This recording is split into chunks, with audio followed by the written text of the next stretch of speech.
Assalamualaikum warahmatullahi wabarakatuh. Di sini kami dari kelompok 4A ingin mempresentasikan tentang mendesain proposal penelitian dan proposal kegiatan, yaitu bab 3. Sebelumnya perkenalkan, nama saya Kemal Maulana dengan NIM 2404120063. Dan perkenalkan, nama saya Alfi Devran Krisnanda dengan NIM 2404120059. Perkenalkan, saya Anissa Nuria Mutiara Salis dengan NIM 2404120060.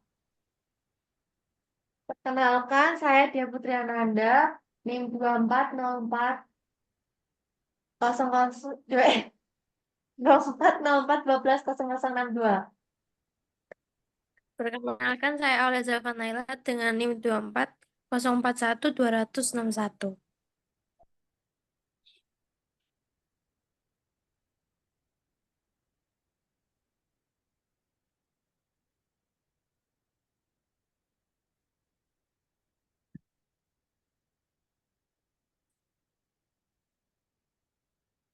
Nah, kegiatan A yaitu membangun konteks teks proposal. Apa sih teks proposal itu?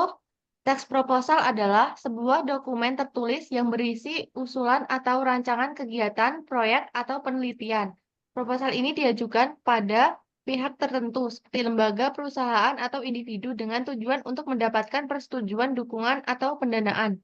Tujuan utama teks proposal adalah membujuk, meyakinkan pihak penerima proposal untuk menerima ide atau rancangan yang diajukan, memberikan informasi, menyampaikan secara detail tentang rancangan kegiatan termasuk tujuan, manfaat, dan cara pelaksanaannya. Meminta dukungan berupa dana, sumber daya, atau izin melaksanakan kegiatan.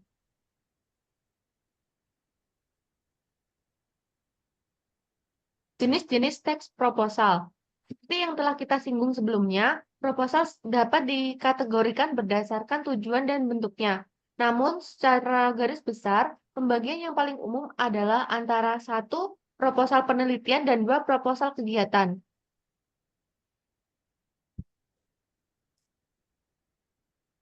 Perbedaan proposal penelitian dan proposal kegiatan dapat kita lihat dari tabel di bawah ini. Teman-teman bisa cermati tersendiri ya. Selanjutnya, untuk apa sih proposal dibuat?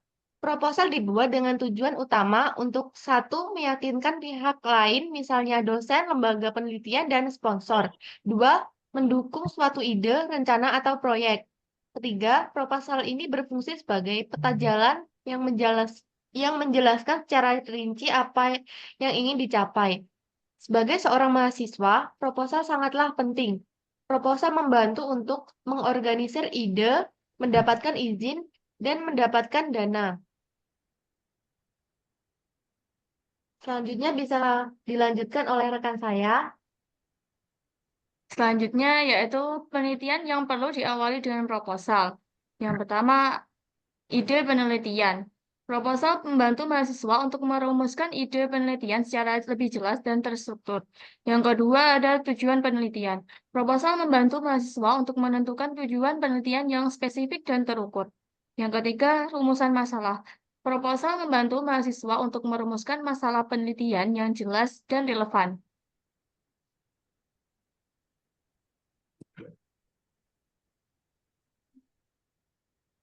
Yang keempat ada tinjauan pustaka. Proposal mendorong mahasiswa untuk melakukan tinjauan pustaka yang mendalam. Yang kelima ada metodologi penelitian. Proposal membantu mahasiswa untuk merancang metode penelitian yang tepat. Yang keenam ada jadwal penelitian. Yang ketujuh ada proposal membantu mahasiswa untuk membantu jadwal penelitian yang realistik. Yang kedelapan ada anggaran penelitian. Dalam lingkup akademik, kegiatan yang diawali dengan proposal dapat yang pertama penelitian skripsi, yang kedua proyek kuliah, yang ketiga permohonan mahasiswa, yang keempat permohonan hibah penelitian, yang kelima permohonan izin penelitian.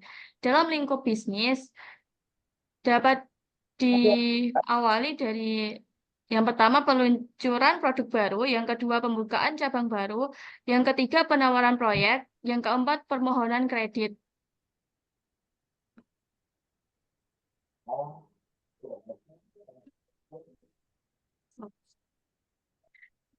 B. Kegiatan 2, menelusuri dan menganalisis model teks proposal. Yang pertama, menelusuri model teks proposal. Tujuan dari penelusuran model yaitu mahasiswa diarahkan untuk mengidentifikasi dan memahami berbagai bentuk atau model proposal yang ada. Hal ini meliputi proposal penelitian yang biasanya berfokus pada metodologi ilmiah dan proposal kegiatan yang lebih berorientasi pada rencana aksi atau kegiatan praktis. Ini sopir ya. Ya, benar, Jan. Oke, lalu ada komponen utama dalam proposal. Yang pertama ada judul. Judul dalam proposal harus singkat, padat, dan mencerminkan inti dari proposal. Lalu yang kedua ada pendahuluan. Pendahuluan menggambarkan latar belakang permasalahan yang melandasi proposal. Lalu yang ketiga ada tujuan. Tujuan menjelaskan apa yang ingin dicapai dari proposal tersebut. Lalu ada yang keempat, ada metode atau deskripsi kegiatan yang berisi rincian cara kerja atau langkah yang akan diambil. Lalu yang kelima ada penutup, yaitu menyimpulkan harapan dan tujuan utama dalam proposal. Manfaatnya bagi mahasiswa yaitu dengan memahami berbagai model dari proposal, mahasiswa dapat mengaplikasikan struktur yang sesuai dengan jenis proposal yang sedang mereka buat. Oke, tolong next.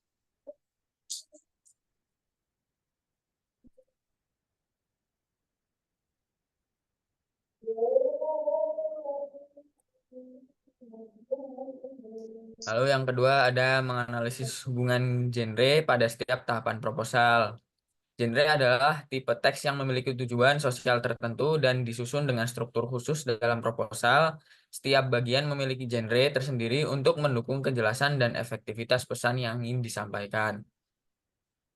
Yang pertama ada detail setiap bagian proposal dan genrenya. Yang pertama ada pendahuluan. Biasanya menggunakan genre eksposisi karena bagian ini bertujuan untuk memberikan penjelasan mengenai latar belakang masalah atau alasan pentingnya proposal ini diajukan. Bahasa yang biasa digunakan adalah lugas, terfokus pada alasan logis di balik usulan proposal. Lalu yang kedua ada deskripsi kegiatan atau metode.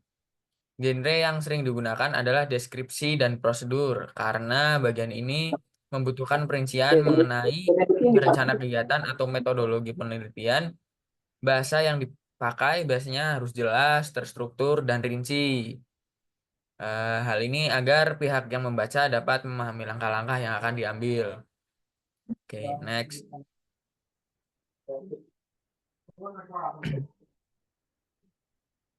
Yang ketiga yaitu ada bagian penutup. Pada bagian ini, genre yang sering digunakan adalah persuasif atau argumentatif. Di sini, bahasa yang dipakai harus menunjukkan urgensi atau manfaat dari kegiatan yang diusulkan, yaitu untuk meyakinkan pembaca mengenai pentingnya dukungan atau persetujuan mereka. Lalu ada manfaatnya bagi mahasiswa. Dengan memahami genre dari setiap bagian, mahasiswa dapat lebih mudah menulis proposal yang efektif dan sesuai dengan kebutuhan pembaca. Hal ini membantu membuat proposal menjadi lebih terstruktur dan fokus pada tujuan.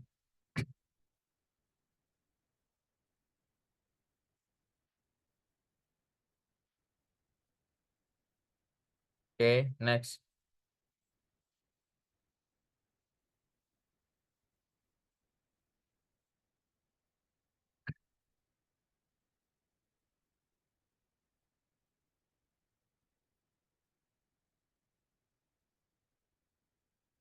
Ya, lalu selanjutnya bagian ini akan dilanjutkan oleh rekan saya. Yang ketiga ada menganalisis formulasi bahasa pada proposal, manfaat proposal dan pihak yang diberi proposal. Yang pertama, penggunaan bahasa dalam proposal. Bahasa dalam proposal harus profesional, padat, dan jelas. Hal ini karena proposal seringkali dibaca oleh pihak formal seperti dosen, sponsor, atau manajer proyek yang membutuhkan kejelasan dan kerapian dalam penyampaian ide. Lalu menggunakan istilah yang sesuai dengan topik namun tetap mudah dipahami oleh pihak yang menjadi audiensnya. Yang kedua, pentingnya menyampaikan manfaat proposal. Menyebutkan manfaat proposal sangat penting untuk menunjukkan relevansi kegiatan atau penelitian yang diusulkan. Pembaca seperti donatur atau pemberi izin harus yakin bahwa proposal ini memiliki nilai atau manfaat yang nyata. Next.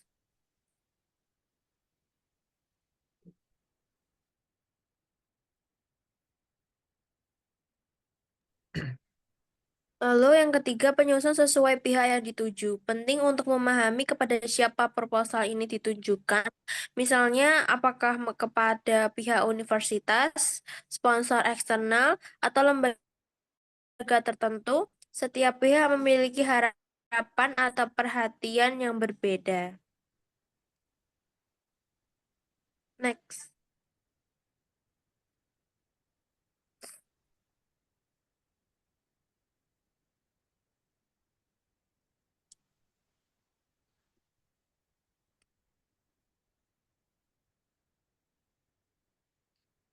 Lalu yang C, membangun teks proposal secara bersama-sama.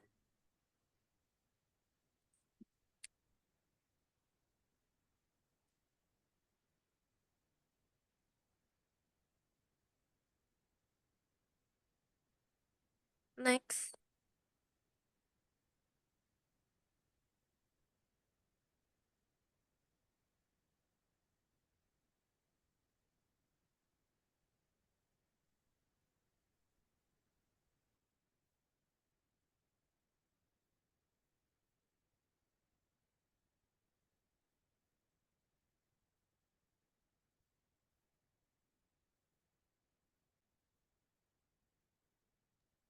Yang pertama, merekonstruksi teks proposal. Kegiatan ini dilakukan berdasarkan teks proposal yang sudah ada, baik proposal penelitian maupun proposal kegiatan. Merekonstruksi teks proposal adalah menyusun ulang teks tersebut dengan cara yang berbeda dalam mengungkapkan hasil mengkonstruksi, dapat menggunakan bahasa sendiri, namun harus tetap mempertahankan struktur teks, isi, dan genre mikro yang ada. Cara yang ditempuh adalah ini bisa dilanjutkan kepada rekan. Oke. Kemudian selanjutnya ada struktur teks proposal. Umumnya terdiri dari judul, daftar, isi, pendahuluan, isi proposal, susunan acara, susunan kepanitiaan, anggaran dana, dan penutup proposal, serta lampiran. Kemudian yang pertama yaitu ada proses penulisan proposal secara kolaboratif. Yang pertama yaitu tahap perencanaannya, ada pembentukan tim penulis, penentuan topik dan ruang lingkup proposal, pembagian tugas dan tanggung jawab, serta penyusunan jadwal kerja. Kemudian yang kedua ada tahap penulisan yaitu brainstorming, ide dan konsep, penulisan draft awal secara individu, diskusi dan revisi bersama, serta penggabungan draft menjadi satu kesatuan yang koheren. Kemudian yang ketiga, yaitu ada tahap penyelesaian, yaitu yang pertama yaitu ada penyuntingan akhir, ada grammar, tata bahasa, serta format, pembuatan presentasi, pendukung, dan penyerahan proposal. Nah, kemudian yaitu keterampilan yang dibutuhkan dalam menulis proposal secara kolaboratif. Yang pertama ada keterampilan komunikasi, yang pertama memberikan dan menerima umpan balik, menjelaskan ide dengan jelas, mendengar pendapat orang lain, dan mencapai kesepakatan. Yang kedua, keterampilan menulis, yang pertama menggunakan bahasa yang jelas, ringkas, dan persuasif, mengorganisasikan ide secara logis. Yang ketiga, menulis sesuai dengan format yang ditentukan. Kemudian yang ketiga ada keterampilan kolaborasi, bekerja sama dalam tim, mengelola konflik, dan mencapai tujuan bersama. Kemudian ada membangun teks proposal secara mandiri. Nah, ini mungkin contoh singkat dari teks proposal penelitian. Yang pertama ada judul. Judulnya saya ambil yaitu cara menanggulangi abrasi di kawasan pantai. Nah, untuk judulnya ini kita memakai huruf kapital semua. Kemudian yang kedua yaitu latar belakang. Latar belakang itu menjelaskan tentang pengertian dari tema yang kita bahas. Contohnya ini kan menanggulangi abrasi. Kemudian apa latar belakang abrasi? Yaitu abrasi adalah proses pengikisan tanah di pesisir pantai yang disebabkan oleh gelombang laut, arus laut, dan pasang surut air laut. Kemudian yang ketiga, rumusan masalah. Rumusan masalah ini tentunya mencakup sebuah pertanyaan. Nah, ini yang saya ambil singkat yaitu bagaimana abrasi bisa terjadi. Nah, kemudian yang nomor 4 yaitu tujuan penelitian. Tujuan penelitian adalah jawaban dari rumusan masalah tersebut, yaitu abrasi bisa terjadi karena air laut yang terus mengikis di pantai. Kemudian ada manfaat penelitian. Nah, dari manfaat penelitian ini bisa disimpulkan bahwasannya manfaat dari penelitian tersebut adalah menambah wawasan kita terkait abrasi yang terjadi di pantai. Oke, kemudian yang keenam yaitu metode penelitian. Nah, untuk metode ini tuh banyak sekali metode-metodenya. Saya ambil salah satu contoh, yaitu metode penelitian menggunakan penelitian kuantitatif. Jadi metode penelitian menggunakan kuantitatif ini yaitu tentang metode pengertian-pengertian serta kejelasannya. Kemudian yang 7 yang terakhir ada daftar pustaka. Daftar pustaka bisa ditulis dari pertama yang menulisnya, kemudian tahun, dan judul dari daftar pustaka, judul dari artikel atau proposal penelitian tersebut. Oke, sekian dari kelompok kami. Terima kasih. Wassalamualaikum warahmatullahi Warahmatullahi wabarakatuh. wabarakatuh.